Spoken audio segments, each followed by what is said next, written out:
yang namanya kuda itu ada tiga. Ada kuda yang dia itu bagi dia akan menjadi dosa, bagi pemiliknya akan menjadi dosa. Yang kedua, dia akan menjadi penutup ataupun kecukupan bagi dia. Kemudian yang terakhir, yang ketiga, yaitu yang dia akan menjadi pahala bagi dia. Nah, apa yang menjadikan dia kok berdosa gara-gara dia memiliki kuda? Karena dia memiliki kuda tujuannya untuk fakhran wariyaan, berbangga diri, untuk riak. Tuh, ini loh, kuda saya itu kuda keturunannya keturunan bagus. Jadi karena riak kemudian digunakan untuk berbangga diri di hadapan orang-orang mukmin, maka ini menjadi sebuah dosa. Kemudian atau auniwaan, ataupun mungkin digunakannya malah digunakan untuk dia itu memusuhi kaum muslimin. Kalau mungkin zaman dahulu ketika masih ada peperangan, itu digunakan untuk memerangi kaum muslimin. Punya kuda tapi malah justru digunakan untuk memerangi kaum muslimin. Kalau sekarang ya mungkin gampangannya, kalau sekarang orang punya kuda tapi digunakan untuk judi. Orang punya kuda tapi digunakan untuk judi. Maka ini dia akan menjadi dosa bagi orang tersebut. Yang kedua, bisa dia menjadi kecukupan bagi dia. Itu orang yang dia ya punya kuda, ternak kuda, kemudian tapi dia tidak lupa dengan hak-haknya. Kalau semua ada orang mungkin butuh tunggangan ya ditunggangi gitu kan. Ataupun mungkin digunakan, kalau sekarang memang digunakan untuk disewakan.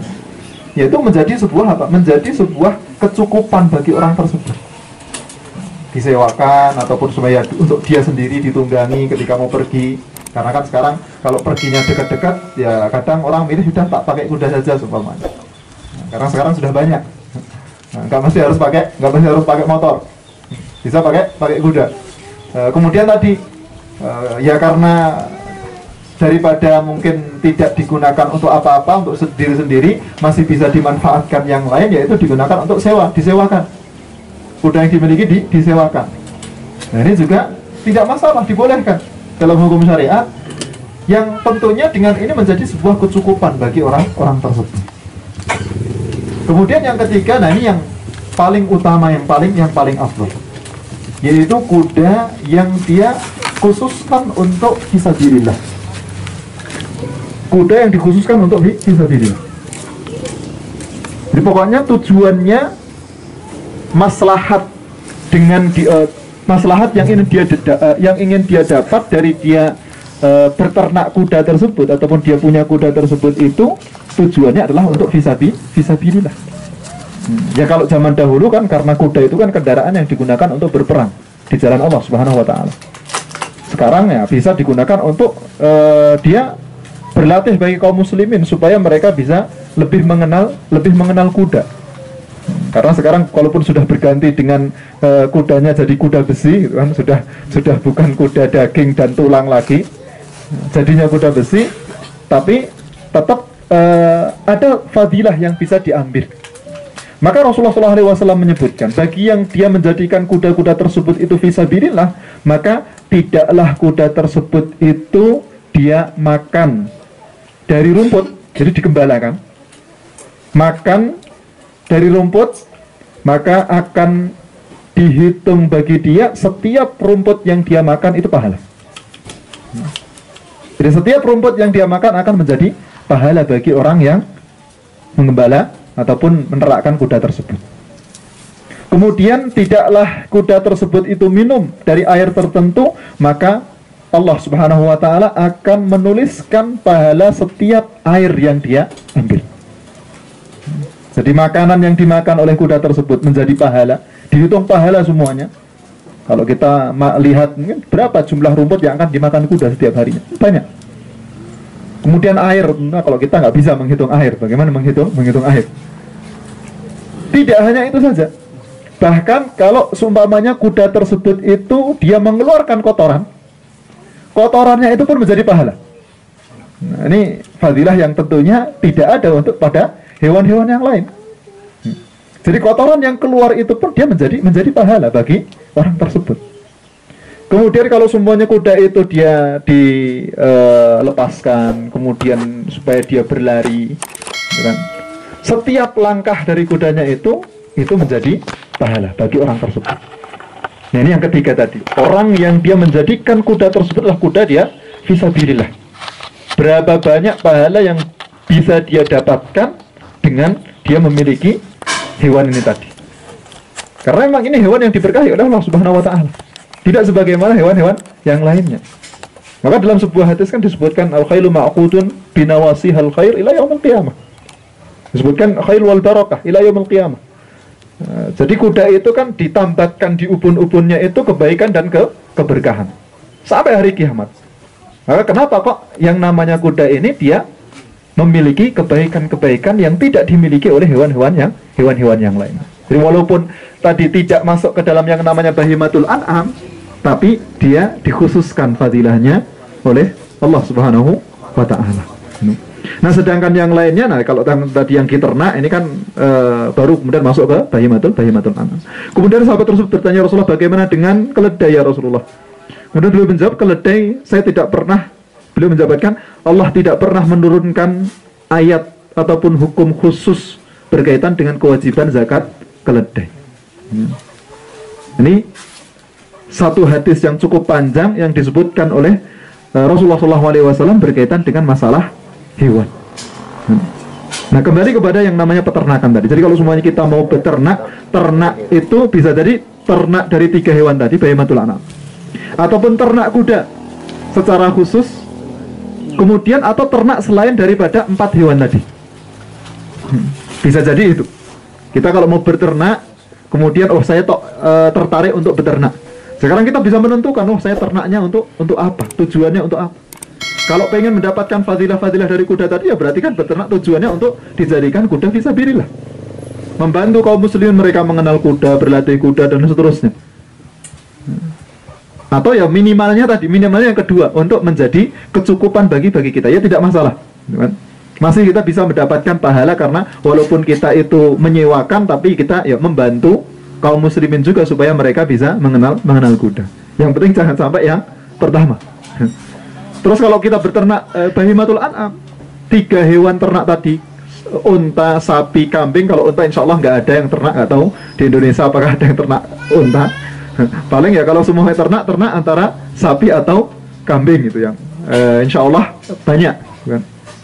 Nah, tujuan dari ternak tersebut untuk apa? Karena secara khusus ada fadilahnya, yaitu tadi bahwa fadilah dari yang namanya bahimatul an'am ini kan digunakan untuk kurban, kemudian digunakan untuk memenuhi kebutuhan kaum muslimin, daging kalau seumpamanya orang-orang mereka pengen makan daging itu kan bisa ngambil dari situ. Atau mungkin di luar dari 4 hewan tersebut. Bisa mungkin dari ayam, yang umumnya biasanya kan selain dari 3 hewan tersebut, paling yang umum diternak itu kan ayam, nggak tahu mungkin ada yang lain. Ikan sih kalau paling ternak ikan. Cuman kalau semua ikan kan mungkin secara hukum dia agak cukup jauh. Beda kalau semuanya dengan hewan-hewan tadi. Kalau ikan kan namanya ikan, dia jadi bangkai pun juga masih halal gitu kan. Yang penting dia bukan bangkai yang bisa memberikan madarat kepada orang yang memakannya. Nah, jadi dari sini kita bisa menentukan tujuan dari kita beternak itu apa, supaya ya tidak hanya sekedar kita punya ternak, tapi juga kita memiliki tujuan khusus apa, yang maksudnya dan tujuannya adalah kita memberikan maslahat kepada orang-orang yang ada di sekitar kita. Itu dalam setiap apapun. Kayak tadi di awal kan tujuan orang mukmin ketika dia melakukan sesuatu itu dia melihatnya kepada banyak hal, tidak hanya kepada dirinya sendiri, tapi juga melihat kepada orang-orang yang ada di sekitar. Nah, maka ketika terus kemudian kita memiliki ternak, gitu, memiliki hewan ternak itu, kita harus tahu apa yang menjadi kewajiban bagi kita. Karena kita punya ini makhluk hidup, makhluk hidup. Maka kita harus tahu kewajibannya bagi kita. Entah berternak kuda, sapi, kambing, unta, ayam, ataupun hewan yang lainnya yang mereka adalah makhluk hidup yang Allah Subhanahu wa ta'ala jadikan pada hewan tersebut itu ada nyawanya. Maka kita harus tahu kewajibannya. Rasulullah SAW dalam sebuah hadis kan menyebutkan bahwa kita itu larangan. Kewajibannya adalah kita jangan sampai membebankan kepada hewan-hewan tersebut itu melebihi dari kemampuannya. Kalau seumpamanya ada dulu orang bahkan ada, mungkin nggak tahu, mungkin sekarang mungkin masih ada juga balap kuda, gitu kan. Modelnya jadi kalau semuanya orang punya kuda kemudian digunakan untuk balap kuda, itu dipacu, dikasih obat pemacu, pokoknya yang penting kan dia balapan menang, dah nggak urusan ntar perkara kudanya mati atau enggak, yang penting kan dia dapat hadiahnya lebih besar daripada kuda yang dia miliki semuanya. Jadi dipacu supaya pokoknya dia bisa berlari kencang sampai terakhirnya karena ya namanya karena obat, akhirnya kudanya dia mati.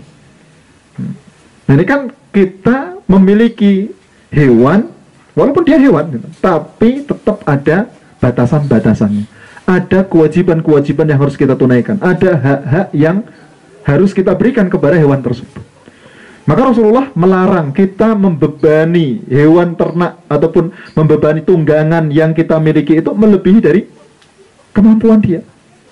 Kuda yang mungkin bisa nampung, bisa ngangkat beban, nahan beban, seumpamanya mungkin berapa? Kuda paling maksimal berapa? 20% dari bobotnya gitu. Jadi kalau seumpamanya bobot kuda biasa berapa? 300. Oh, berarti banyak, lumayan. Dan kalau seumpamanya bobot kuda itu sekitar mungkin 300 kilo, nah, kalau semuanya 20%-nya berarti kan ada sekitar 60-an ke atas. Ini kuda dia mampu untuk bisa menahan beban 60-70. Nah ini ada orang beratnya seumpamanya mungkin 120 kilo. Nah, terus pengen naik kuda, kudanya kecil. Nah ini kasihan, ntar bisa kakinya patah, kemudian bisa mati. Nah makanya dalam kondisi seperti ini ya kita harus mengetahui hal-hal tersebut. Jangan sampai tadi kita membebani kuda itu melebihi dari kemampuan dia. Kita punya sapi digunakan untuk membaca, gitu kan. Membaca tanpa berhenti. Punya kambing, yang kambing itu bukan tunggangan, gitu kan. Punya kambing dinaiki, digunakan untuk tunggangan. Ya kasihan kambingnya. Nah ini kalau sapi gitu kan, kalau sapi mungkin kalau yang naik kecil nggak masalah lah, masih mungkin kuat gitu.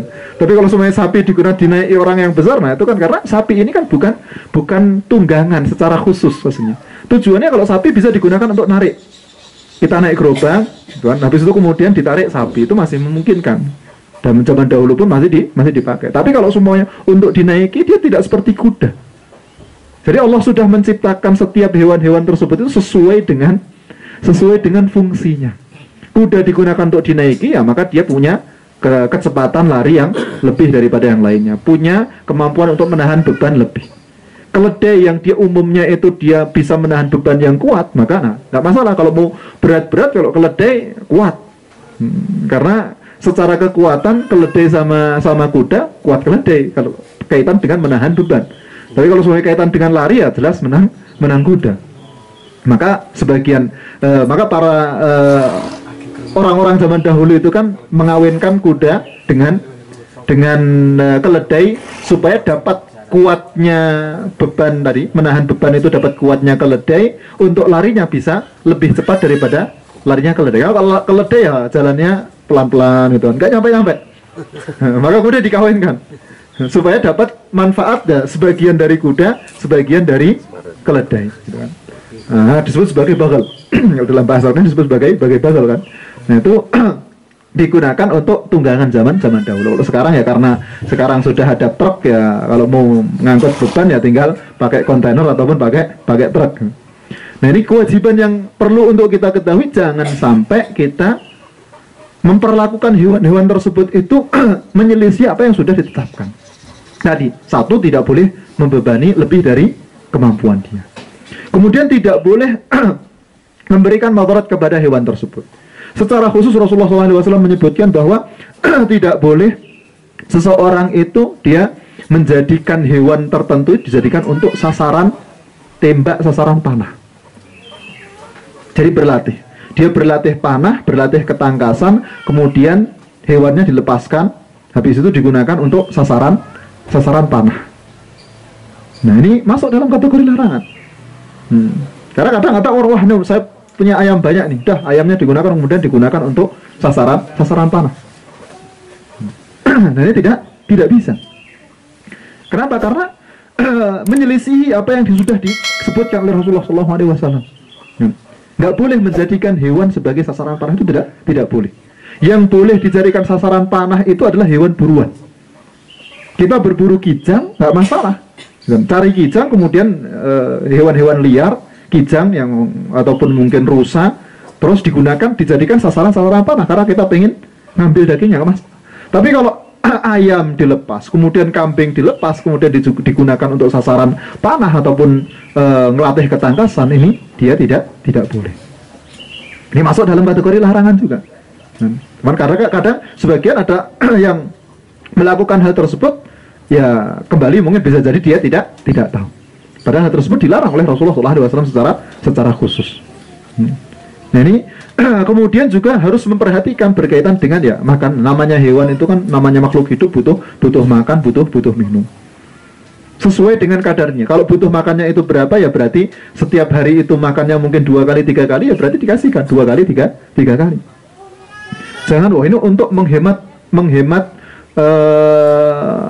budget, kan? Untuk menghemat budget.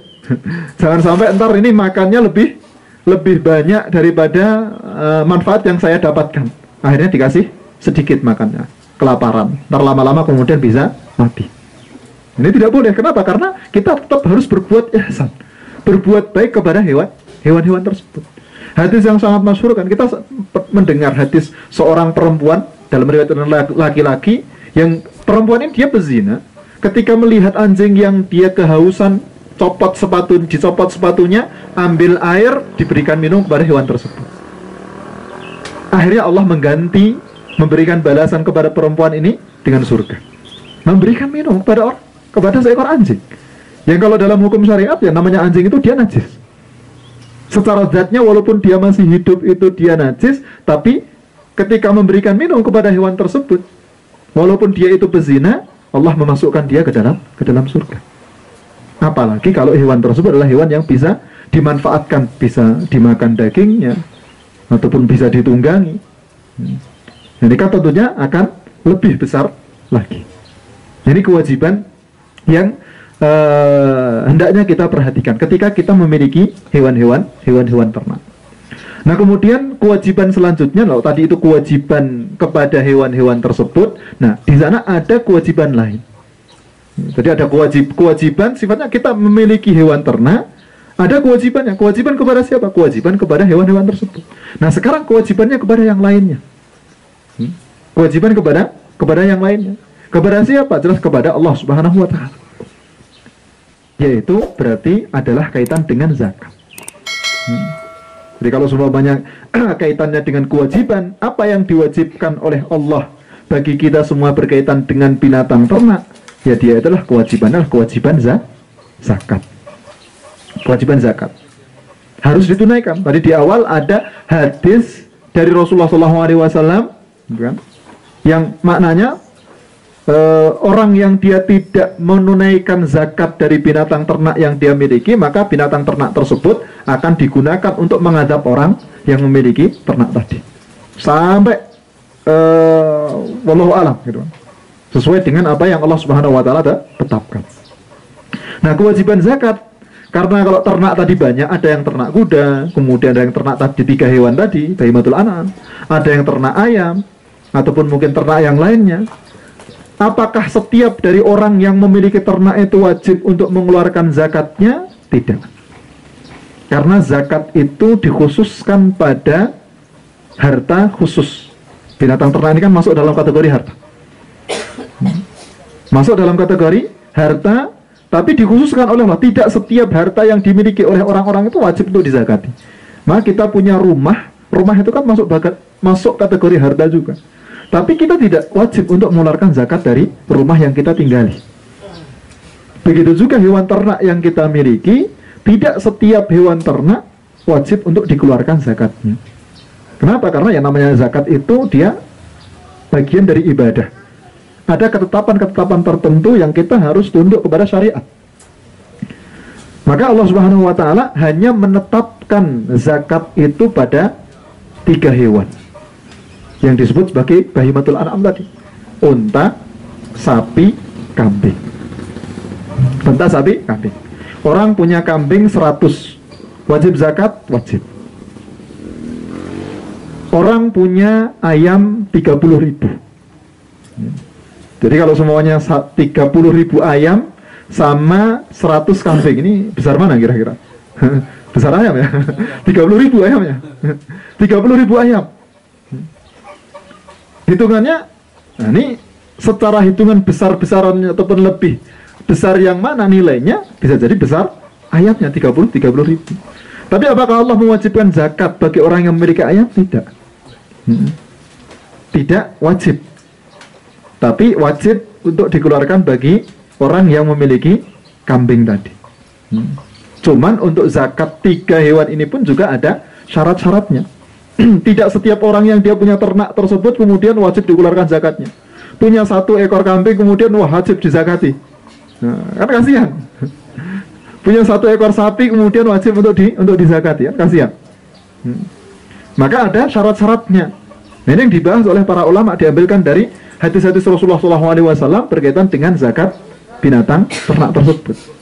Maka secara umum syarat dari zakat binatang ternak tersebut itu ada mungkin sekitar 4 gitu, atau 5 kalau semuanya. 1 yaitu zakat hewan tersebut adalah dia termasuk dari bahimatul an'am. Syarat zakat binatang ternak adalah 1 ya tadi, dia masuk dalam kategori bahimatul an'am. Ya.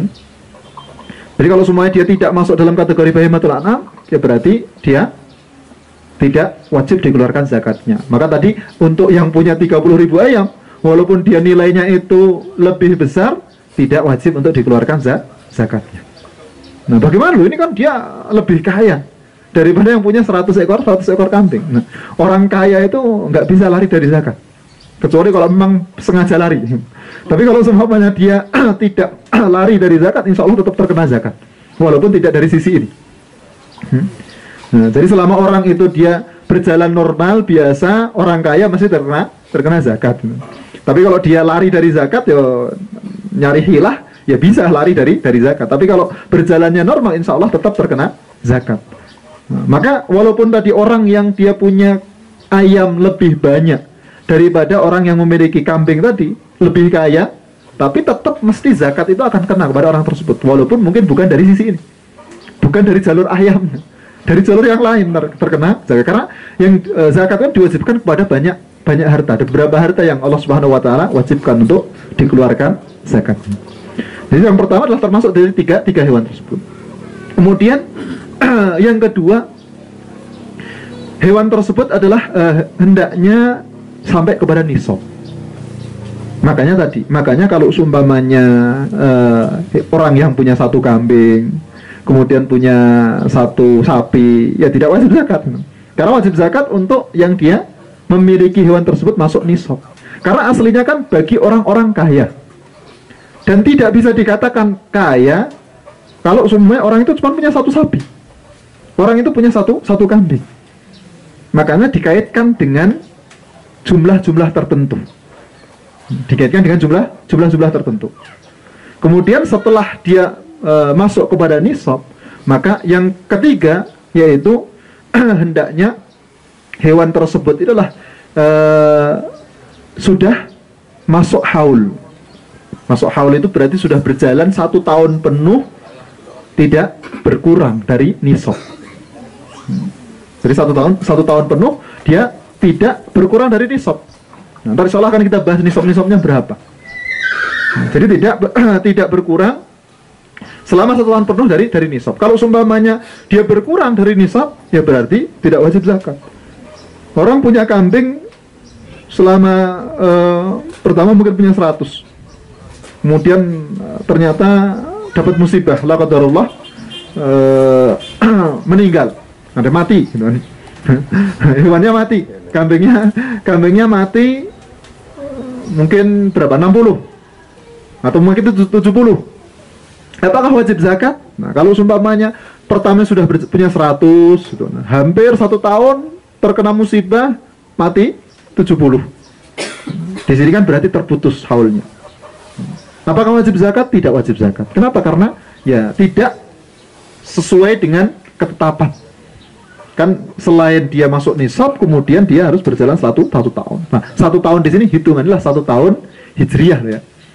1 tahun hitungan tahun dalam syariat, setiap hal yang dia dikaitkan dengan waktu dalam hukum-hukum syariat semuanya adalah hitungannya adalah hitungan tahun hijriah. Waktunya adalah waktu hijriah. Maka kapan mulai masuk 1 Ramadan ataupun 1 Syawal ya ketika tenggelam matahari. Setelah tenggelam matahari, nah ini berpindah hari. Patokannya pakai hijriah, bukan pakai masehi. Kemudian yang ketiga, keempat, tadi yaitu syaratnya adalah hewan tersebut itu digembalakan di tempat yang ataupun tidak diberi makan. Nah, tidak diberi makan, tidak dikasih makan sendiri, tapi digembalakan. Jadi yang keempat, syarat yang keempat, jadi kalau semuanya kita punya kambing, habis itu kemudian dia digembalakan, setelah selesai kemudian suruh balik lagi ke kandangnya, nah itu yang dia masuk dalam kategori berarti ini terpenuhi syarat-syaratnya. Kalau yang menyebutkan 5 berarti menyebutkan yang kelima itu ataupun syarat yang pertama sih, yaitu orang yang memiliki adalah orang muslim. Jadi yang mengeluarkan zakat adalah orang muslim. Nah, jadi 4 syarat tadi ketika semuanya terpenuhi pada hewan-hewan ternak yang 3 tadi berarti wajib untuk dikeluarkan zakat. Nah sekarang ini kalau yang pertama, kedua, ketiga itu insya Allah gampang. Yang menjadi permasalahan itu kadang yang ketiga.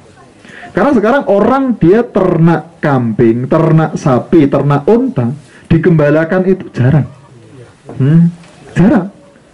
Mungkin hampir kalau nggak tahu di pedesaan saja sudah jarang. Namanya orang ketika dia punya ternak kambing, ternak sapi, itu ya dicarikan rumput, ngarit, dicarikan rumput, habis itu kambingnya masih berada di kandang, dicarikan rumput, dikasih makan di kandang, tidak digembalakan. Apakah masuk dalam kategori zakat atau tidak? Kalau memang hewan tersebut itu terus selama 1 tahun itu dicarikan rumput terus tidak pernah digembalakan, ataupun lebih hitungannya sebagian gampangnya lebih banyak dicarikan rumputnya daripada digembalakannya, maka berarti tidak wajib zakat. Orang punya 100 ekor kambing, pakannya dari mana? Pakannya beli rumput, ataupun kalau semuanya punya sapi beli katul gitu kan. Terus makanan yang diberikan kepada hewan-hewan ternak tersebut makanannya beli, ataupun bahkan tidak beli tapi nyari sendiri, ngarit tadi. Di sini syarat yang keempat berarti dia tidak terpenuhi. Apakah wajib zakat? Berarti tidak wajib zakat. Nah, bagaimana sekarang orang semua ternaknya punya ternak ribuan kambing, punya ternak mungkin ratusan sapi, tapi nggak pernah digembalakan. Gimana? Masa nggak terkena zakat? Ini orang kaya ini. Masa tidak pernah terkena zakat? Dia tidak terkena zakat, gitu kan? Tidak terkena zakat dari sisi binatang ternak, tapi akan terkena zakat dari sisi yang lain. Ketika dia kan orang ternak sapi, kambing sampai ratusan, kan tujuannya kan untuk profit, tujuannya untuk mendapatkan keuntungan. Ternak ambil kemudian dijual. Nah, maka dia bisa kena zakat jual beli, zakat perdagangan. Walaupun bukan zakat perdagangan, tapi kan ini hewan-hewan ternak ini kan dia diperjualbelikan. Nah, walaupun dia tidak masuk dalam kategori zakat ternak tadi di sini, tapi kan dia akan terkena zakat dari sisi yang lain, yaitu zakat perdagangan. Jadi insya Allah orang yang punya ternak, wah aman ini, nggak pernah mengembalakan, nggak perlu untuk mengeluarkan zakatnya. Ya tetap ntar akan ada zakat yang diambil dari sisi yang lain. Nah ini untuk syarat wajib zakat bagi orang yang dia memiliki binatang ternak. Nah karena semuanya aslinya karena ini karena jarang gitu kan ya, secara tataran prakteknya itu kan jarang, mungkin ini udah hampir jam 10 juga, ntar kita persingkat pembahasannya. Secara nisabnya itu kan kalau nisab unta banyak gitu kan, minimal itu 5, setiap 5 dia kewajibannya 1 ekor kambing, kemudian sampai 10 2, sampai 15 3, sampai 24 gitu kan. Ini kalau unta paling banyak, kemudian sampai 25 baru kemudian kewajibannya unta. Jadi unta itu kapan dizakati unta? Kalau semuanya dia umurnya sudah jumlahnya itu 25 unta. Baru kemudian wajib untuk mengeluarkan unta tersebut adalah unta betina yang dia umurnya itu sekitar genap 1 tahun. Genap 1 tahun. Baru kemudian nisab setelahnya, dan jumlahnya nisab setelahnya setelah 25 kemudian ada 36 2 tahun. Kemudian setelah 36 ada 41.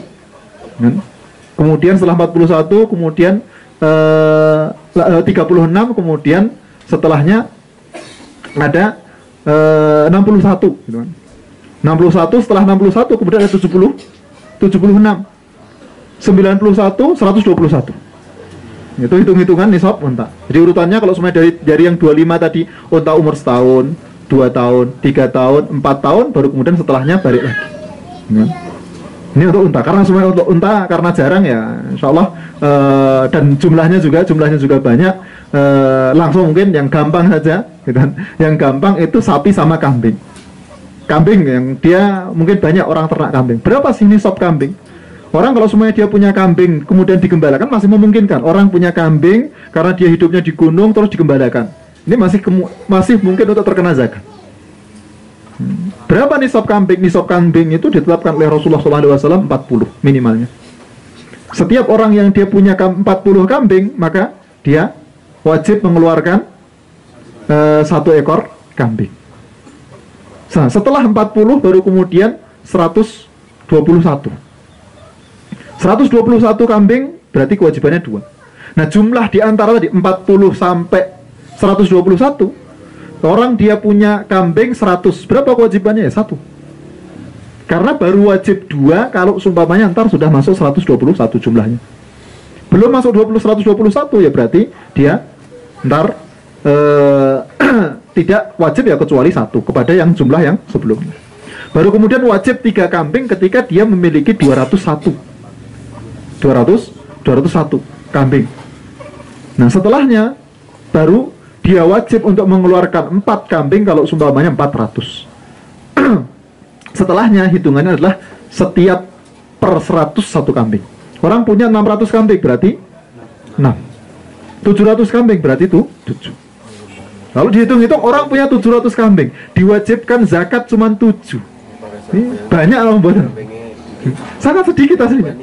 700 kambing diwajibkan cuma 7 kambing. Jadi syariat tidak mewajibkan yang namanya zakat itu pada hakikatnya dia tidak banyak. Kalau dibandingkan mungkin kaitan dengan apa yang diambil, kalau sumpamanya mungkin ada kita beli sesuatu kemudian ada pajaknya sumpamanya, itu masih lebih besar. Jadi zakat masih lebih kecil. Nah ini untuk nisab kambing. Nah kemudian untuk sapi nisabnya lebih sedikit. Sapi itu minimal kapan seseorang dia wajib untuk mengeluarkan sapi, yaitu wajib untuk mengeluarkan zakat, yaitu kalau sebenarnya dia punya sapi 30. Punya sapi 30. Kewajibannya sapi yang dia berumur 1 tahun. Jadi kewajibannya setelah dia punya 30 ekor sapi, kewajibannya mengeluarkan sapi satu yang dia berumur 1 tahun, masuk ke tahun kedua. Kemudian kalau semua dia punya 40, berarti kewajibannya adalah untuk mengeluarkan 1 ekor sapi tapi umurnya itu masuk ke tahun ketiga, genap 2 tahun.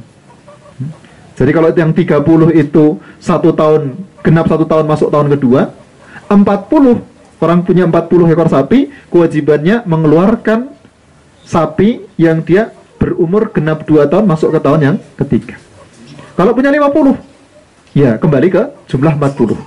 Punya 60. Nah, 60 ini hitungannya kan 30 kali 2. Berarti kewajibannya adalah untuk mengeluarkan 2. Orang punya 60 ekor sapi, ya berarti 2 ekor sapi yang dia berumur genap 1 tahun. 70 itu gabungan dari 30 40. Berarti satu mengeluarkan 2, satunya itu yang berumur 1 tahun, yang kedua umurnya 2 tahun. 80, ya berarti gabungan dari 40 40.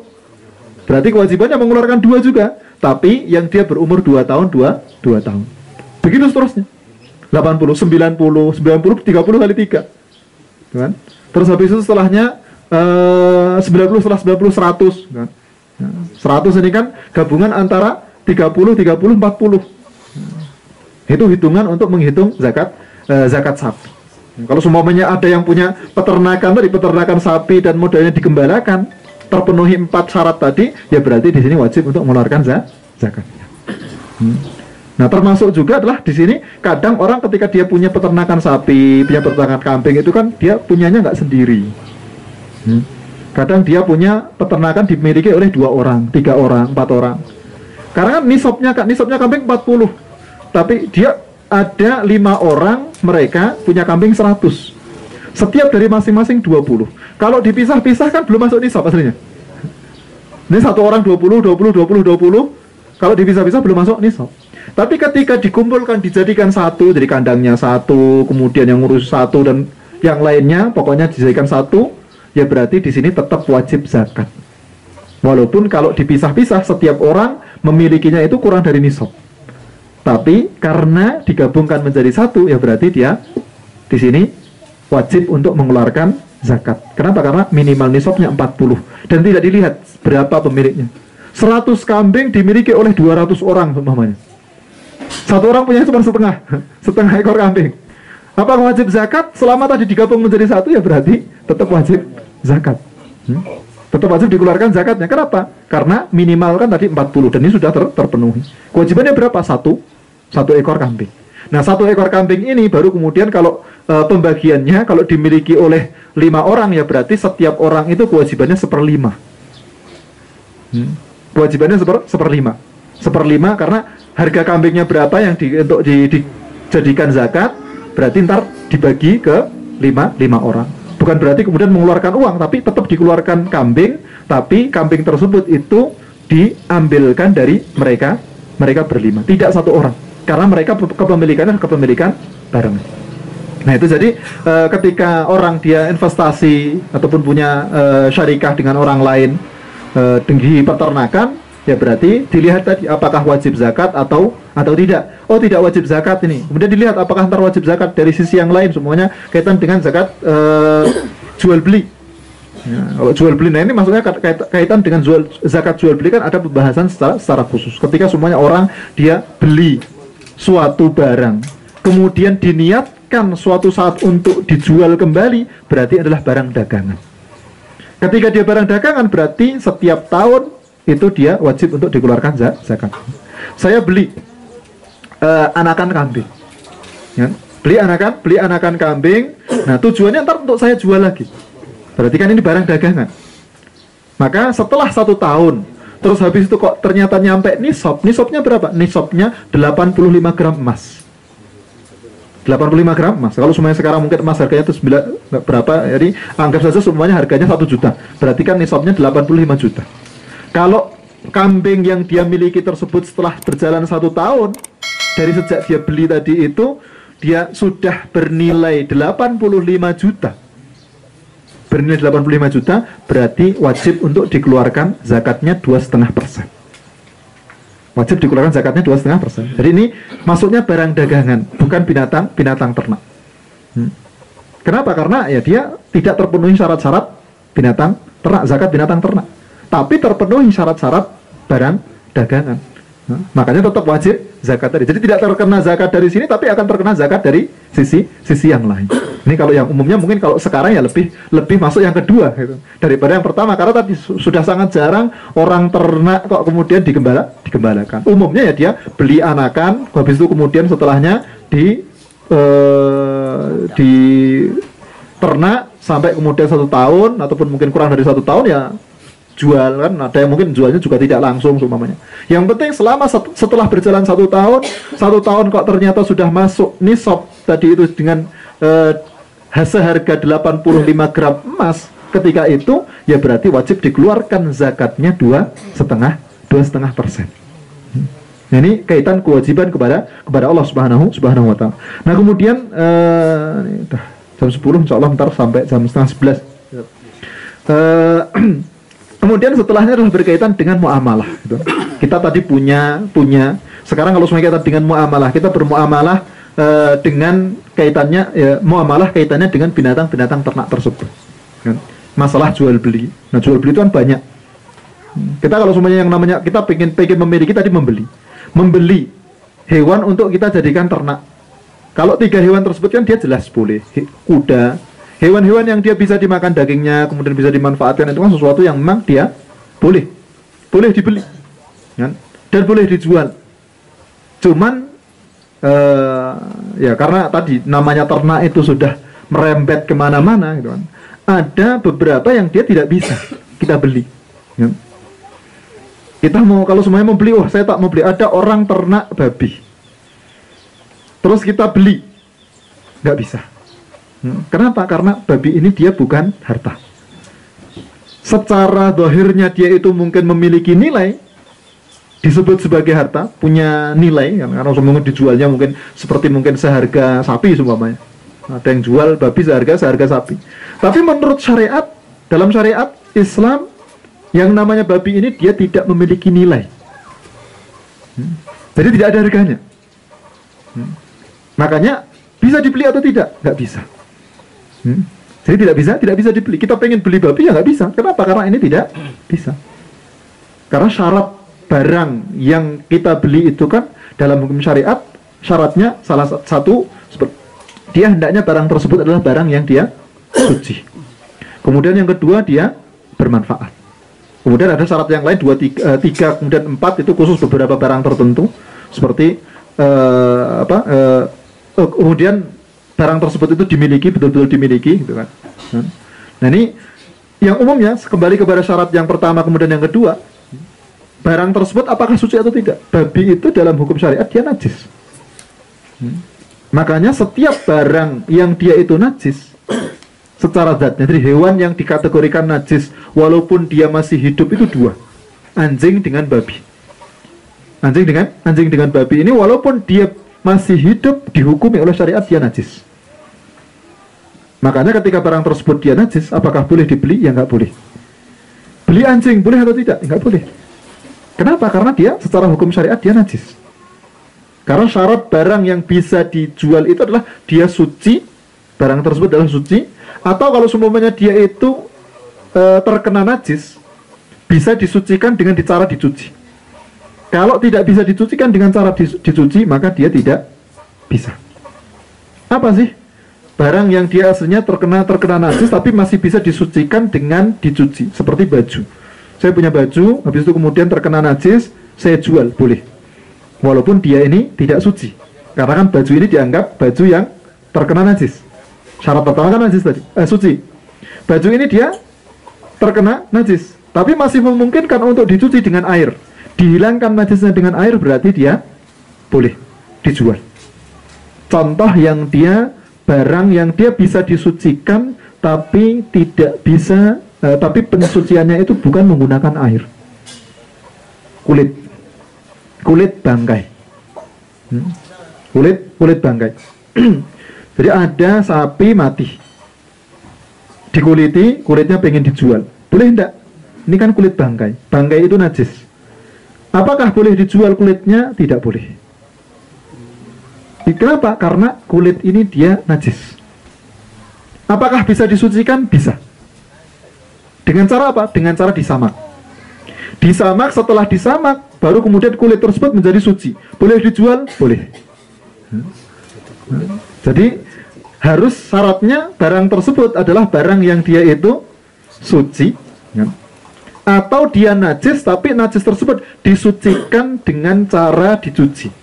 Sedangkan samak itu kan bukan dicuci, ada cara lain, cara tersendiri. Dia cara untuk menjadikan sesuatu yang pertama najis, kemudian dirubah untuk menjadi sesuatu yang dia suci, tapi bukan dengan suci. Karena disamak itu kan walaupun mungkin dicelup-celupkan mungkin ke zat tertentu gitu kan, ataupun kalau di daerah Maghrib atau daerah Maroko itu pakai kotoran burung dara itu. Nah, tapi ini bukan dicuci aslinya. Karena yang namanya menyamak dengan mencuci itu beda. Maka kapan bisa dijual? Bisa dijual ketika sudah disamak. Ketika setelah disamak, apakah bisa dijual? Boleh dijual. Silahkan dijual. Orang punya 5 sapi, kemudian 5 sapi mati, kemudian disamak. Kulitnya, habis itu kulitnya dijual. Sah. Jual beli tersebut boleh. Kenapa? Karena sekarang ketika sudah menjadi kulit yang dia disamak, ini hukumnya dia suci. Ini syaratnya. Maka tadi kalau ada orang pengen membeli anjing, kemudian pengen membeli babi tadi. Kalau anjing insya Allah ada, jarang mungkin orang ternak anjing ya. Mungkin beli babi diternak, nggak bisa. Ini nggak bisa diternak. Nah, kenapa? Karena secara hukum syariat ini dia adalah sesuatu yang najis walaupun masih hidup. Sedangkan hewan-hewan yang lain, apakah dia hukumnya najis juga atau tidak? Hewan yang lain selama hewan-hewan tersebut itu masih hidup, dihukumi hewan tersebut suci. Hewan apapun, entah itu semut, entah itu mungkin jangkrik, entah itu mungkin singa, ataupun mungkin hewan-hewan yang mungkin dia tidak dimakan dagingnya, selama itu masih hidup ya berarti dia itu suci. Yang najis ketika pas masih hidup adalah cuman 2 hewan tersebut. Tapi ketika sudah jadi bangkai, ya berarti dia dia akan najis, dikategorikan dalam kategori najis. Karena kan bangkai itu najis. Nah, ini berkaitan dengan membeli. Nah, kemudian ada hal-hal yang mungkin perlu kita perhatikan ketika semuanya kita itu jual beli, terutama bagi kita pemilik semuanya, kemudian kita pengen menjual barang tersebut, menjual hewan ternak yang kita miliki. Kadang kita jual sapi perah, kita jual kambing etawa, yang umumnya orang ketika membeli sapi perah untuk diambil susunya. Dia beli sapi tujuannya untuk bisa mendapatkan susu dari sapi tersebut. Orang beli kambing etawa tujuannya biasanya untuk mendapatkan susu dari hewan tersebut. Ketika kita menjual 2 hewan tadi, ataupun mungkin onta karena jarang ya, kita cukupkan 2 saja, sapi sama kambing. Orang jual sapi perah kemudian sama kambing etawa yang digunakan untuk dimanfaatkan susunya. Yang perlu kita perhatikan ketika kita menjual hewan tersebut adalah jangan sampai kita itu melakukan penipuan kepada orang yang membeli dengan apa? Dengan ini susunya itu tidak diperah selama beberapa hari sampai ambingnya itu kelihatan besar. Ya akhirnya orang-orang ketika melihat oh ini susunya banyak, dikiranya memang ini diperah setiap hari dan setiap hari itu bisa menghasilkan susu seperti itu. Akhirnya ketika pas dibeli setelah sehari diperah, loh kok ternyata tidak sebanyak kemarin. Nah, ini kan penipuan. Maka ini masuk dalam kategori yang tidak boleh kita lakukan. Karena kita menipu pembeli. Ketika kita pengen menjual barang-barang tersebut ataupun menjual hewan-hewan tersebut, ya berarti ya biarkan dia dalam kategori normal. Ketika semuanya diperah setiap hari itu dia menghasilkan susu seberapa, ya sudah segitu. Atau kalau mungkin ini belum tidak diperah selama beberapa hari, tapi kita katakan kepada para pembeli, ini itu aslinya nggak segini. Biasanya kalau semuanya diperah itu setiap hari menghasilkan susu berapa liter, sekian liter. Kita sebutkan supaya orang tersebut tidak mengira, ini kalau besarnya segini ambingnya berarti sehari itu bisa menghasilkan sekian liter, padahal bukan. Ini kalau dalam istilah fikih ataupun dalam bahasa disebut sebagai apa? Jual beli ataupun kambing ataupun syah musarrah, tasriyah. Di kambing dibiarkan selama beberapa hari sampai membesar ambingnya, kemudian baru dijual. Setelah dibeli sama pembeli loh, ternyata kok tidak sesuai. Jadi maka dia punya khiyar. Pembeli punya pilihan untuk mengembalikan kambing tersebut kepada pembeli. Jadi 3 hari ada khiyar, pilihan bagi dia untuk membatalkan ataupun mengembalikan kambing tersebut kepada penjual dalam batasan 3 hari, tapi dengan ditambah 1 sok kurma. 1 sok, ataupun kalau sekarang ya sekitar 2,4. Nah, 2,4 kilo atau anggaplah 3 kilo semuanya.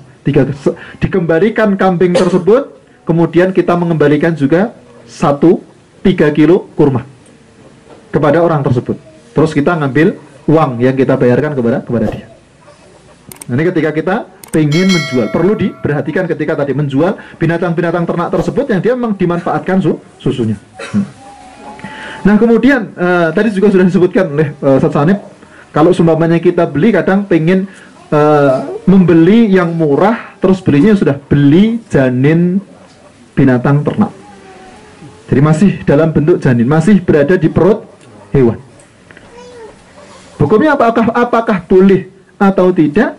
Rasulullah SAW secara khusus beliau menyebutkan bahwa beliau melarang. Nah, Nabi SAW an bai'il habalil habalah. Larangan dari Rasulullah SAW kita membeli hewan yang dia masih berada dalam kandungan, atau bahkan mungkin zaman dahulu ada. Jadi keturunan ataupun anak dari janin yang sekarang ada di kandungan. Kalau sekarang mungkin jarang. Kalau ada orang beli anak dari janin ini. Jadi janinnya ini anaknya belum keluar. Mau beli yang anaknya lagi. Kalau zaman dahulu ada. Tapi kalau yang sekarang mungkin gambaran gampangnya tadi, beli janin yang masih ada dalam kandungan. Apakah boleh? Hukum syariat tidak membolehkan. Walaupun kita membelinya dengan harga Rp1.000, walaupun cuma 100 perak, tidak boleh. Kenapa? Karena ini itu masuk dalam kategori larangan. Bisa jadi ntar sebelum keluar mati, ya. Atau semuanya ketika keluar mungkin tidak sesuai dengan apa yang diperkirakan.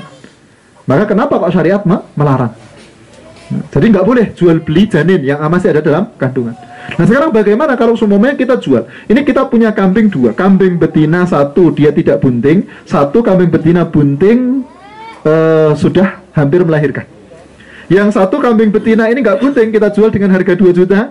Ini yang bunting karena sebentar lagi melahirkan, kita jual dengan harga 2.500.000. Ada perbedaan harga. Yang 1 2 juta, yang 1 2,5 juta karena bunting. Apakah boleh? Tadi kita sebutkan di awal kan, kalau seumpamanya kita beli janinnya ini, dia kan tidak boleh. Tapi kalau kita menjual kambing yang dia dalam kondisi bunting, terus kita tambah harganya, umumnya harga kambing kalau dia nggak bunting itu, ya ini 2 juta, karena sekarang dia bunting, dijualnya 2,5 juta. Apakah boleh? Boleh. Kenapa? Karena kita menjualnya itu menjual kambing yang sekarang ada, dan janin yang ada ini dia ngikut. Maka dalam kaidah usul fikih itu ada yang disebut dia yajuzu taba'an ma la yajuzu istiqlalan. Boleh kalau ngikut, tapi nggak boleh kalau semuanya dia sendiri. Jadi kalau sudah nih, saya nggak mau beli kambingnya, tak beli janinnya aja 500, nggak boleh. Toh secara hitungan mungkin sama. Nah, tapi yang terakhir ini, kalau semuanya kita meniatkan untuk membelinya cuma janinnya tok, ya ini tidak boleh. Tapi kalau membeli kambingnya tadi, walaupun dia bunting kemudian ditambahi 500 dan bukan harga sendiri, tapi utuh kambing tersebut harganya 2,5 juta. Kenapa? Karena bunting. Nggak masalah, itu boleh. Jadi ini kaitan dengan jual beli janin. Kalau sendiri dia tidak boleh, tapi kalau seumpamanya ngikut dengan hewannya itu dia boleh. Nah, kemudian yang lain termasuk dalam kategori muamalah jual beli yang sekarang ini juga banyak gitu kan. Tadi yang disebutkan juga adalah jual beli air mani dari hewan. Boleh enggak? Apakah boleh atau tidak? Rasulullah SAW menyebutkan dalam sebuah hadis, beliau Nabi SAW an asabil fahl. Asabil fahl itu bahasa Arabnya. Jadi Rasulullah SAW beliau melarang dari yang namanya jual beli apa? Air mani. Maka kalau seumpamanya ada orang punya entah itu kuda, yang saya punya kuda, keturunannya bagus. Ini saya punya kuda betina. Saya pengen dapat keturunan dari kuda yang bagus tersebut. Atau punya sapi. Terus ini sapinya bagus. Terus ini punya sapi betina supaya dapat keturunan dari sapi yang bagus tersebut. Nah, kita mengadakan akad jual beli. Sudah berapa? Sudah dijual dengan setiap mungkin satu kali kawinnya itu dihargai mungkin berapa sekarang? 1 juta. 1 juta seumpamanya. Dihargai satu kali kawinnya 1 juta. Apakah boleh jual beli tersebut? Tidak boleh. Kenapa? Kenapa? Karena ini dia sesuatu yang kalau para ulama dulu menyebutkan ini dia aslinya tidak bisa diserahkan. Beda dengan jual beli umum, saya punya barang kemudian ini saya jual, bisa saya serahkan. Tapi kalau seumpamanya jual beli air mani yang dimiliki yang ada pada hewan tersebut, ini kan dia tidak bisa diserahkan. Kemudian juga tidak diketahui kadarnya seberapa. Tidak bisa diketahui kadarnya seberapa. Makanya jual beli berjual beli dengan sistem seperti ini dia tidak boleh masuk dalam kategori memakan harta dengan batil. Jadi ketika seumpamanya berapa satu kali kawin harganya sekian. Ini dia tidak boleh. Secara hukum tidak. Kenapa? Karena ya aslinya kalau seumpamanya kita kembalikan kepada tadi asas tujuan ketika kita itu punya ternak, kemudian ketika kita punya sesuatu dikembalikan kepada asas tersebut. Ada orang, ini sama-sama ada orang mukmin kemudian pengen punya keturunan yang bagus supaya kambingnya supaya sapinya punya keturunan yang bagus, kudanya punya turunan yang bagus juga. Kemudian ini kan manfaat yang kembalinya kepada orang-orang yang ada di sekitar kita. Toh kita juga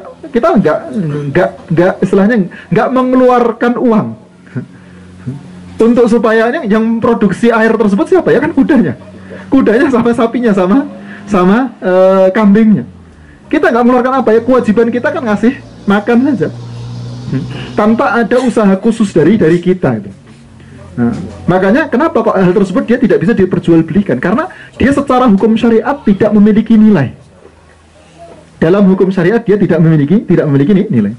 Maka kalau umpamanya kita kok pengen mengambil sesuatu dari yang hal tersebut itu dia tidak memiliki nilai, kemudian kita juga tidak punya usaha sama sekali, disinilah syariat mengatakan dia tidak boleh. Apalagi kalau kita melihat kepada tujuannya untuk kita memberikan maslahat. Kenapa kok jadi ada orang kaum muslimin mereka pengen punya kuda yang bagus. Terus dia mungkin bisa jadi nggak punya uang, kita mengambil dari dia uang.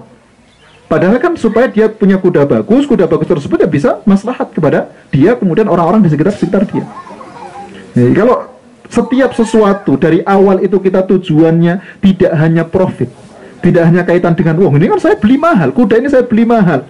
Kalau semuanya orang pengen mendapat keturunan ya berarti dia harus bayar juga. Saya ini belinya mahal ya berarti dia harus bayar. Ini kan lebih kepada apa? Tujuannya lebih kepada sesuatu, pokoknya yang penting untuk dapat keuntungan. Nah, yang seperti ini dalam syariat itu perlu diperhatikan lagi. Karena kita dalam melakukan sesuatu tujuannya tidak hanya sekedar untuk mendapatkan maslahat, manfaat untuk kita. Tidak hanya sekedar untuk mendapatkan keuntungan, tapi juga untuk bisa bagaimana memberikan kebaikan kepada orang-orang di sekitar kita. Maka kenapa kok syariat melarang? Kemudian, cuman bagaimana kalau seumpamanya mungkin dengan cara yang lain, seumpamanya dengan cara yang lain. Kalau seumpamanya yang sekarang itu kan perkawinan buatan, gitu kan? Yang modelnya biasanya air mani itu diambil. Habis itu kemudian setelah kawin suntik lah gampangnya. Jadi dengan model kawin suntik, apakah masuk juga dalam kategori yang dia dilarang karena jual beli air mani atau tidak? Nah, di sini dibedakan. Di sini beda. Kenapa? Karena kalau seumpamanya jual beli dengan model apa kawin suntik itu akadnya tidak pada air maninya, tapi akadnya adalah upah kepada orang yang melakukan kawin suntiknya. Jadi akadnya bukan jual beli, tapi dia akadnya adalah bahasa Arabnya ijarah, sewa jasa. Kita ngambil jasa dari orang tersebut, kemudian nah, jasanya berapa? Jasanya ya untuk ngawinkan, supaya ngawinkan sapi atau kuda tersebut dengan kawin suntik itu berapa? Jasanya sekian, ya sudah berarti. Nah, cuma tadi kadang yang jadi masalah kalau seumpamanya jasanya beda. Sama-sama jasa gitu kan. Karena oh ini air maninya dari ini yang dari keturunan yang bagus, kemudian ini keturunan yang ini. Nah, ini beda. Nah, kalau seumpamanya akadnya itu khusus untuk jasanya saja, itu tidak masalah, walaupun harganya beda. Tapi ya tadi, kalau seumpamanya kita selama memang niat tujuannya itu untuk mendapatkan maslahat kebaikan juga itu, maka ya aslinya kita umumnya jasanya itu setiap kali mengawinkan itu 1 juta, itu sudah 1 juta. Walaupun mungkin ini dari air mani yang dia keturunan ini, karena kan kita lihatnya kepada jasanya. Makanya akan lebih baik itu. Cuman ya orang-orang namanya orang ketika berpikirnya untuk profit itu, ini beda, ini keturunannya bagus, maka harus lebih mahal. Maka bagaimana kalau sebenarnya ternyata kita dapatnya ya dalam tataran prakteknya kan ternyata juga berbeda juga jasanya. Yang penting selama akadnya itu kepada jasanya itu tadi, ini secara hukum dia tidak masalah. Secara hukum dia tidak masalah. Jadi kawin suntik dengan air mani yang berbeda, kemudian dengan harga yang berbeda, walaupun ya lebih baik untuk disamakan harganya. Tapi yang penting jangan sampai akad tersebut khusus pada air mani tersebut. Air mani harganya berapa? Harganya sekian, kemudian jasanya sekian. Nah, ini nggak boleh. Yang bisa dibayar cuma jasanya. Air maninya dia di sini dia tidak bisa dibayar. Walaupun pemilihan yang disebutkan oleh beberapa ulama di kalangan di Majma' Fikih juga, ketika semuanya ini kan ada usaha dari kita. Kita ngambil itu pakai usaha, nyimpen pakai usaha, kemudian jadi ada usahanya banyak. Nah, maka dari situ untuk kaitan dengan kawin suntik ini dia secara hukum berbeda dengan tadi menjual mani secara khusus. Jadi dibedakan. Makanya untuk kawin suntik dia apakah boleh atau tidak boleh? Secara hukum boleh. Bahkan kalau semuanya kemudian kita beli tadi air mani yang dia sudah berada dalam tabung suntiknya bersamaan dengan alatnya, kita bisa ngawinkan sendiri semuanya. Boleh tidak? Boleh. Kenapa? Karena ini kan dia sudah berubah, tidak murni air mani saja, tapi sudah berubah pada ada alat-alatnya, kemudian jadi sudah tidak murni. Makanya di sini para ulama pun menyebutkan secara hukum dibedakan.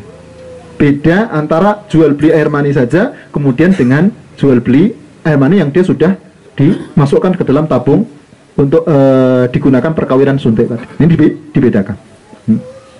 Nah, kemudian ada permasalahan yang lain. Kadang gini, kalau seumpamanya gitu kan, kita tidak pakai kawin suntik, tapi ya tadi kan modelnya kalau semuanya perkawinan secara langsung, tapi kita mengambilnya adalah akadnya sewa. Model mengambilnya akadnya sewa. Saya nyewa kuda yang dia mungkin keturunannya bagus, saya sewa, saya bawa pulang. Habis itu kemudian ada betina, saya minta untuk ini pejantan ini ngawini betina. Saya sewa 1 hari. Apakah boleh atau tidak boleh? Boleh. Karena kan akadnya sewa. Akadnya sewa. Jadi nyewa selama 1 hari, saya sewa 1 hari. Walaupun mungkin tujuannya, tujuannya niatannya untuk dikawinkan. Nah ini para ulama Malikiyah menyatakan hal tersebut dengan syarat sewanya jelas. Mana sewanya itu bukan sewa untuk mengawinkan. Kalau niatnya ada niatnya untuk mengawinkan, nggak masalah. Kan kita ketika menyewa itu kan nyewa ya sesuai dengan akad sewanya. Apa yang kira-kira umum bisa dibolehkan ketika pas kita menyewa itu nggak masalah. Nah, maka kalau semua beda antara akad sewa untuk ngawinkan tok dengan akad sewa yang dia mutlak. Akad sewa untuk mengawinkan tok kan saya sewa, habis itu kemudian ngawin, setelah selesai pulang. Beda dengan akad sewa, saya sewa 1 jam, saya sewa 1 hari, saya sewa dua hari. Ini kan beda. Maka ulama Malikiyah membolehkan. Jumhur, kebanyakan para ulama mengatakan bahwa untuk nyewa sekedar mengawinkan itu tidak boleh. Kenapa? Karena masuknya sama seperti jual beli air mani. Karena kan kita nyewa, habis itu tujuannya apa? Untuk mendapatkan air maninya tadi. Setelah selesai, habis itu dikembalikan. Makanya ini nggak boleh. Makanya para ulama menyatakan menyewa hewan untuk digunakan supaya ngawini betina itu tidak boleh. Yang membolehkan siapa? Ulama Malikiyah membolehkan dengan syarat. Syaratnya apa? Syaratnya nyewanya adalah nyewanya mutlak. Disewa 1 hari, disewa 2 hari, disewa 1 jam. Nah, ini kalau sewanya akadnya tersebut dengan akad tersebut kemudian dia dikawinkan dengan betina tadi, ini boleh. Kenapa? Karena akadnya itu bukan akad khusus untuk mengawinkan, tapi akadnya itu nyewa secara mutlak umum. Ini bedanya antara menjual air mani secara khusus gitu kan, kemudian dengan tadi kalau nyewa ini kan, kalau semuanya nyewa, kita semuanya nyewa 1 hari, 2 hari, 3 hari, sebulan kan, nyewa sekali, mungkin sekali kawin belum hamil semuanya kan, terus habis itu kemudian ya mungkin diminta untuk ngawin lagi semuanya. Nanti kan karena selama memang masih dalam batasan hari, masih batasan waktu yang tadi menjadi kesepakatan kan nggak masalah. Beda kalau seumpamanya akadnya adalah jual beli tadi air mani. 1 kali kawin berapa? 2 kali kawin berapa? 3 kali kawin berapa? Nah, ini yang membedakan antara kedua akad tersebut. Satu akadnya sewa untuk khusus mengawini, satu sewa yang dia sifatnya mutlak. Nah, ini untuk masalah kaitan dengan jual beli air mani yang memang secara nas disebutkan oleh Rasulullah SAW bahwa hal tersebut adalah sesuatu yang dia itu dilarang. Nah, kemudian mungkin tambahan lagi sebelum mungkin kita akhiri, yaitu namanya kita punya ternak itu kan, kadang kita pokoknya setiap apapun pengen kita manfaatkan, ya kan? Punya kita kalau semuanya punya ternak itu kan, ayam kita ternak, oh ini ayam petelur, kita manfaatkan telurnya, setelah nggak bisa bertelur kemudian jadi ayam afkir, gitu kan? Kita jual supaya disembelih kemudian dimakan. Kemudian nah kotorannya banyak, kotoran dari ayam ini kan banyak. Oh, daripada saya buang, saya juga bingung mau buangnya kemana. Mending bikin ntar ini banyak orang yang menginginkan kotoran tersebut. Ternak sapi, kotoran sapi banyak orang yang pengen dengan kotoran sapi untuk diambil. Apakah boleh saya jual atau tidak? Karena pokoknya semuanya biar bisa manfaat, gitu. Apakah bisa dijual atau tidak? Di sini tadi kembali kepada syarat jual beli itu kan, barang yang kita jual ataupun kita beli itu adalah barang yang dia suci. Sekarang kotoran hewan tersebut menurut ulama Syafi'iyah dia najis. Makanya apakah dia boleh dijual? Ya berarti tidak boleh dijual. Tidak boleh dijual. Kenapa? Karena dia najis. Barang yang dia najis ya berarti dia tidak bisa untuk diperjualbelikan. Ya. Makanya bagaimana kita butuh nih, saya butuh pupuk. Saya butuh pupuk untuk ladang saya, entah dari sapi ataupun mungkin dari ayam ataupun mungkin dari hewan yang lain seumpamanya, yang dia hewan-hewan yang biasanya digunakan untuk pupuk, apakah boleh? Nah, ini yang sekarang yang menjadikan praktek di kalangan para ulama, kalau semua kita menjual secara khusus kotoran tersebut itu, maka ini tidak boleh. Tapi kalau semuanya kemudian dia dijual untuk digunakan sebagai pupuk tadi, gitu kan? Karena sudah bercampur, ini kotoran tersebut kan sudah bercampur dengan tanah, sudah tidak murni kotoran yang biasanya sudah bercampur dengan zat yang lainnya. Apakah semuanya dia itu boleh untuk dijual atau tidak? Nah, ulama Hanafiyah membolehkan. Dia menjual kotoran dari hewan-hewan tersebut untuk digunakan menjadi pupuk. Karena sudah bercampur dengan tanah, bercampur dengan mungkin jerami sumpamanya, gitu kan. Nah, ini yang disebut sebagai kalau zaman dahulu kan memang orang-orang para ulama pun sudah tahu berkaitan dengan hal tersebut. Para ulama pun ketika mengetahui akan hal tersebut, maka di kalangan ulama Hanafiyah menyatakan bahwa hal tersebut itu boleh. Kenapa? Karena kebutuhan. Karena hajat. Karena kebutuhan. Maka boleh tidak kalau sumpamanya menjual kotoran-kotoran tersebut yang memang orang itu membutuhkannya untuk digunakan sebagai pupuk tadi. Maka menurut ulama Hanafiyah boleh. Itu yang difatwakan di kalangan ulama Hanafiyah boleh. Kenapa? Karena dari sejak zaman dahulu pun mereka juga sudah bermuamalah dengan hal tersebut. Nah, bagaimana dengan ulama Syafi'iyah? Karena mengatakan hal tersebut itu najis, maka tidak bisa diperjualbelikan.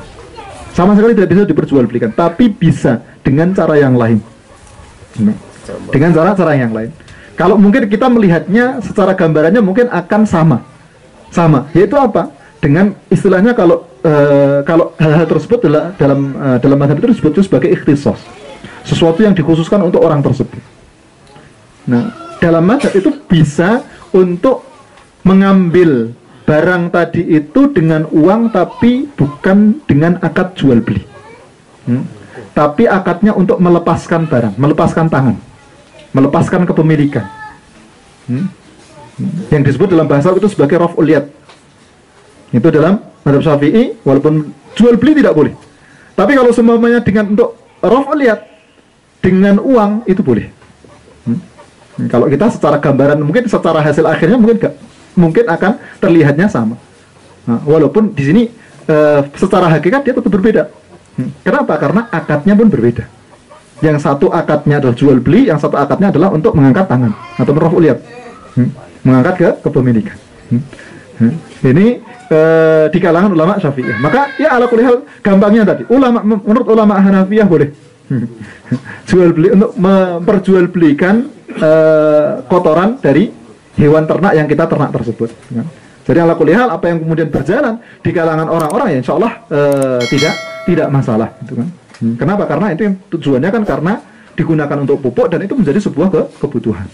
Kemudian terakhir dalam pembahasan kali ini, nah tadi kaitan dengan memanfaatkan hal lain selain daripada kotoran. Kita punya ternak ayam 1000, mati 500. Bingung mau dikemanakan, 500 ayam mati. Punya kambing mati 30, bingung mau dikemanakan. Terus pengen kita jual, apakah boleh? Tidak boleh dijual. Menjual bangkai dia masuk dalam kategori jual beli yang dilarang. Kenapa? Karena bangkai itu dia najis. Bagaimana kalau seumpamanya pengen ya udah dikasihkan saja ke orang yang semuanya membutuhkan seumpamanya, atau semuanya digunakan untuk makan hewan yang lainnya seumpamanya. Karena yang namanya bangkai dalam hukum syariat dia tidak bisa diperjualbelikan. Tidak bisa diperjualbelikan karena bangkai itu dia tadi secara hukum dia najis. Makanya tidak bisa diperjualbelikan. Cuma ya tadi karena orang itu kalau semuanya setiap ketika ini ayam mati 500 ayam, daripada tidak menghasilkan uang ya bagaimana bisa untuk dijadikan uang. Walaupun mungkin cuma sedikit. Tapi tetap kita sebagai seorang mukmin bagaimana kita menyelaraskan setiap apa yang kita lakukan itu sesuai dengan apa yang sudah ditetapkan oleh Rasulullah SAW atau apa yang sudah ditetapkan oleh syariat. Nah ini mungkin berkaitan dengan apa yang kita bahas pada kesempatan pagi hari ini. Ini sudah masuk setengah 11. Saya cukupkan sekian. Saya kembalikan kepada moderator Ustaz Adam Wassalamualaikum wa alihi wasallam. Jazakumullah khairan atas penjelasannya Ustaz Wahyu. Mungkin karena masih tersisa 30 menit sampai jam 11, kita buka sesi tanya jawab. Tanya jawab langsung. Tidak ada yang semangat. Mungkin bisa kami kasihkan. Bismillahirrahmanirrahim. Assalamualaikum warahmatullahi wabarakatuh. Waalaikumsalam. Saya Kang Bahar dari Bahagia Stable Boyolali. Ustadz mau tanya tentang masalah sperma ini kan ya. Karena kalau kuda itu kan umumnya memang mereka pada jual beli sperma. Kalau kita mau meningkatkan grade dari kuda sandal itu yang lebih tinggi itu biasanya mereka memang narik biaya untuk perkawinan. Nah, alhamdulillah sekarang dananya daurah ini kan memang beberapa orang yang sefaham itu sudah tidak menarik biaya ini. Cuman biasanya kudanya hanya sandal juga, jadi tidak bisa menaikkan grade. Nah, paling alhamdulillah ketemu lagi ada orang yang naikkan grade, cuman memang biaya perkawinan itu free seperti itu, spermanya maksud saya. Kemudian kita hanya bayar biaya jasa yang megangin sama jasa apa biaya makan kuda. Itu kan berarti dibolehkan ya Ustaz nih. Nah, terus pertanyaan seperti apa itu dibolehkan atau tidak, dan biaya pakan ini biasanya mohon maaf tidak sehari Tat, karena kita ngawinkan langsung bawa pulang kan gitu, tapi biaya pakannya itu sebulan. Anda kan nggak mungkin sehari ngasih biaya pakan 1 juta, nggak mungkin kan. Udah sehari masuk 1 juta, kalau 100 masih kita tolerir lah seperti itulah, tapi 1 juta kan nggak mungkin. Kemudian kalau kita terpaksa untuk kuda-kuda yang THP dan sebagainya itu kan memang biaya jelas alami, dan apa juga KW suntik juga ada, itu biasanya lebih mahal lagi, dan itu tepat. Jadi ada mohon maaf biaya jasa yang nyuntik itu kalau IB, kemudian biaya spermanya kuda A 5 juta, kuda ini 7 juta, kuda ini 25 dan seterusnya. Jadi terus kemudian kita karena pengen menaikkan grade gitu ya, kita kan terpaksa ngambil itu Ustaz. Nah setelah ngambil itu posisi kuda kita itu jadinya gimana Ustaz? Afan, ini apakah termasuk hasil dari yang haram atau gimana ini? Mohon untuk penjelasan seperti itu. Oke, syukran. Assalamualaikum. Ya. Pertama tadi apa tadi? Tentang ini apa perkawinannya itu ketika diganti dengan jasa. Oh ya. Bismillahirrahmanirrahim. Pertama berkaitan dengan tadi, kalau mengawinkan kuda, kemudian kita tidak membayar spermanya, tapi kita membayar jasanya. Jasa orang yang megangi, kemudian, nah ini apakah boleh atau tidak? Boleh. Membayar jasanya itu boleh. Nah jasa itu aslinya jasa itu tidak ada patokan khusus, mau dinilai berapa itu tidak ada aslinya, kan? Nah kalau semuanya kita mengawinkan sesuatu, mengawinkan tadi kuda, kemudian dipatok harga jasanya itu seumpamanya 5 juta, 10 juta, itu tidak masalah. Karena jasa itu kan dia tidak ada patokan tertentu, yang penting jelas di awal akadnya jasanya mengawinkan itu berapa, itu nggak masalah. Yang penting jangan sampai akadnya kepada air maninya, tapi akadnya kepada jasanya. Karena ya kita dalam yang namanya jasa itu, kita datang kepada dokter biasa sama dokter spesialis beda, bayar jasanya itu kan beda. Kita ke desainer tertentu, satu desainer, kemudian ke desainer yang lain, kan sama-sama desain. Yang ini mungkin kita desainkan itu 500, yang sini kita desainkan 10 juta. Nah ini kan tidak biaya untuk dia jasa itu kan tidak ada patokan khusus, kembali kepada kesepakatan dari kedua belah pihak. Maka kalau semuanya akadnya itu khusus untuk pada jasanya, itu tidak masalah, walaupun jasanya itu mahal. Mahal. Tapi jangan sampai akadnya itu pada air spermanya, gitu. Karena kalau semuanya ntar ke spermanya, berarti ini ntar masuk pada jual beli yang dia dilarang. Maka difokuskan untuk pokoknya akadnya dibuat di akad di jasa tersebut. Nah sedangkan kalau kaitan dengan suntik tadi, kalau sumpahnya mungkin disebutkan bahwa untuk yang pakai kawin suntik, bukan yang kemudian perkawinan secara langsung, terus jasanya sekian, kemudian air maninya sekian, untuk spermanya itu sekian, sumpahnya dikhususkan dengan model kawin suntik. Ini yang dipilih oleh para ulama boleh. Kenapa? Karena dia ini kan untuk mengambil sperma tersebut, untuk menyimpannya, masukkan ke dalam tabung dan seterusnya, ini kan ada usaha khusus, ada usahanya. Maka itu bisa dinilaikan. Ketika itu ntar kemudian dia dijual, itu nggak masalah. Spermanya dia istilahnya ikut kepada usaha yang tadi dikeluarkan terus, usaha yang sudah dikeluarkan untuk memasukkan sperma tersebut ke dalam tabung tadi. Jadi kalau semuanya itu pun disendirikan, selama itu adalah model kawin suntik, kalau disendirikan, insya Allah tidak masalah. Walaupun itu harganya beda. Iya, walaupun harganya beda. Walaupun harganya beda. Ini yang sekarang dipilih ke banyak para ulama memilih hal tersebut adalah sesuatu yang dia boleh. Kenapa? Karena ada usaha khusus, usaha tersendiri. Nah kemudian kalau sini juga berkaitan dengan yang kedua, bagaimana? Insya Allah tidak masalah.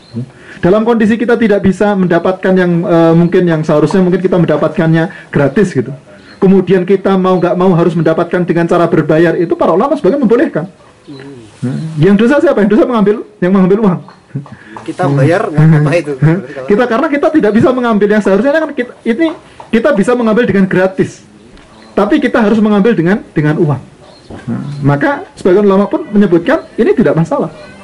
Kenapa? Karena aslinya dia nggak boleh ngambil uangnya. Ini aslinya yang dia mau ngambil uang, yang dia tidak boleh. Karena kita mau nggak mau harus mengeluarkan uang. Makanya dalam kondisi seperti ini pun para ulama tadi menyebutkan dia tidak masalah, karena istilahnya kayak seperti mengambil hak. Karena kan kita berhak untuk mendapatnya secara gratis. Tapi kalau ini dipatok dengan harga membayar, nah ini insya Allah tidak masalah. Berkaitan dengan kudanya tadi, insya Allah juga kuda tidak masalah. Kudanya insya Allah masih tetap kuda yang insya Allah diberkahi oleh Allah Subhanahu Wa Taala, tidak kurang keberkahannya. Jadi insya Allah tidak masalah. Allah Taala alam.